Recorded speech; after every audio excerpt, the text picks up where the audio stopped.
Depression can get to anyone. It got me when I was a teenager. Now, it is incredibly difficult to explain depression to someone who's never experienced it before. Being depressed doesn't necessarily mean you'd want to take your own life. More often than not, it means you wouldn't mind if you just disappeared, never to return.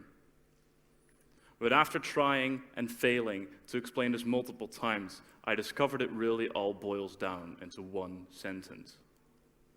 I didn't want to die. I just didn't want to live. Now, I would get mad at myself because I felt like I had no reason to be sad or tired or depressed.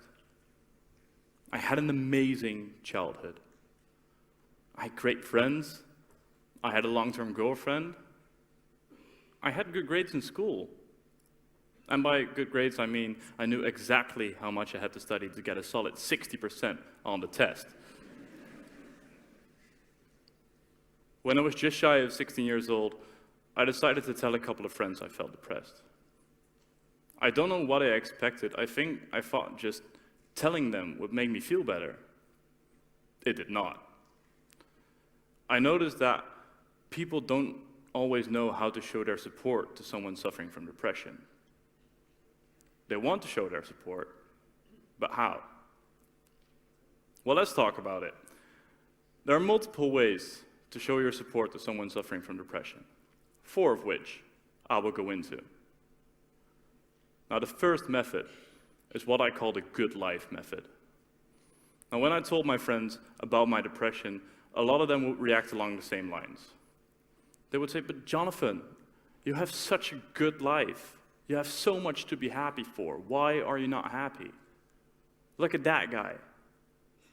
He has reasons to be unhappy, but he's not. So why are you?"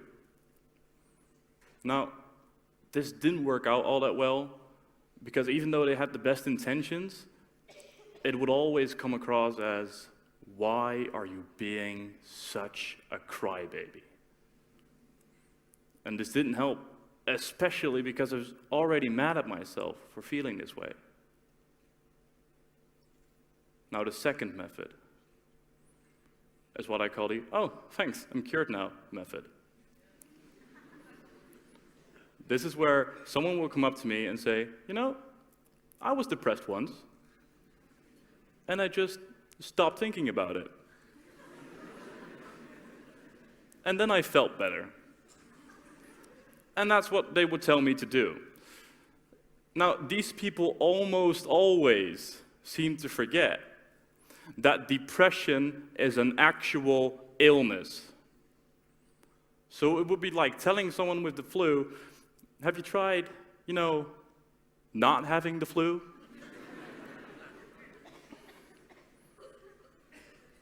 Now, the third method is what I call the hear when you need to talk method.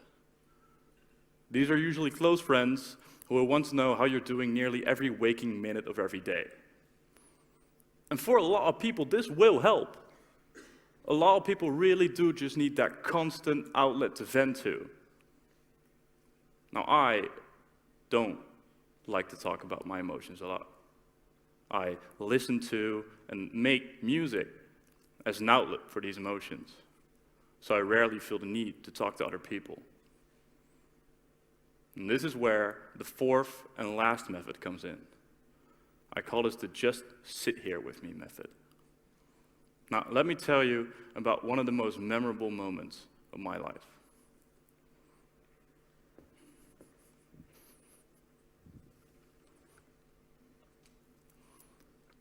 I came home from school at about 1 in the afternoon, because I rarely ever went to school for the full day. Sat about the house for 30 minutes, and a friend of mine rang me up. He said, "Jonathan, we're at the park, we got music, we got snacks, we got a case of beer. Come hang out." With little hesitation, I decided to join them. And so we went to the park. And all we did was sit there, listen to music, and drink a couple of beers. Cheers.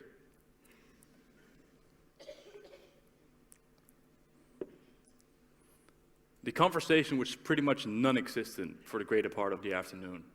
And when there was an ongoing conversation, it was probably just incredibly shallow or incredibly funny.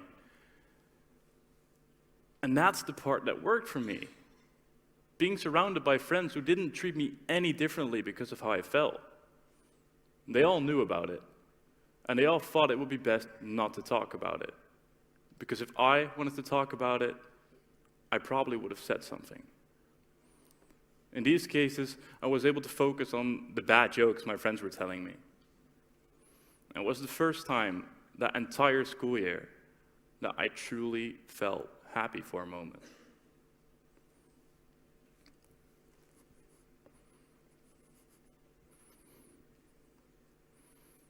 Now, I don't do well on my own, but I thrive when I'm with friends. I've learned that if I have the option to go and see friends, I should always take it. It took a lot of time to start asking friends to hang out. It even took a lot of time to start accepting these invitations. But to me, that one day in the park was a turning point. I now knew my ability to feel happiness didn't disappear. But a lot of the times I need friends around me to trigger the emotion. And it's not about feeling truly happy all the time when you're with friends. It's more about being occupied. In these cases, my mind was able to focus on the stories my friends were telling me and intense calculations about how cold the coldest beer in the fridge should be by now. Now, I came across all of these methods when I was depressed. The just sit here with me method is the one that worked for me. I'm really glad I found that out. But there's one thing that worries me. And that's that the first two methods, the good life and the, oh thanks, I'm cured now method, are far more common than the last two. And this worries me because these methods did more harm than good. Because in the end, it wasn't the people who kept saying, you'll be fine, that helped me from my depression. It was the people who just showed up, sat next to me, and had a beer with me while watching sports. So if you know someone like me, or someone else suffering from mental issues, go knock on their door. Bring a six-pack, bring a slice of pizza, and either be the ear they need to vent to, or the person that will just sit there with them. Because sometimes your words may do more harm than good, but just your presence might go a long way.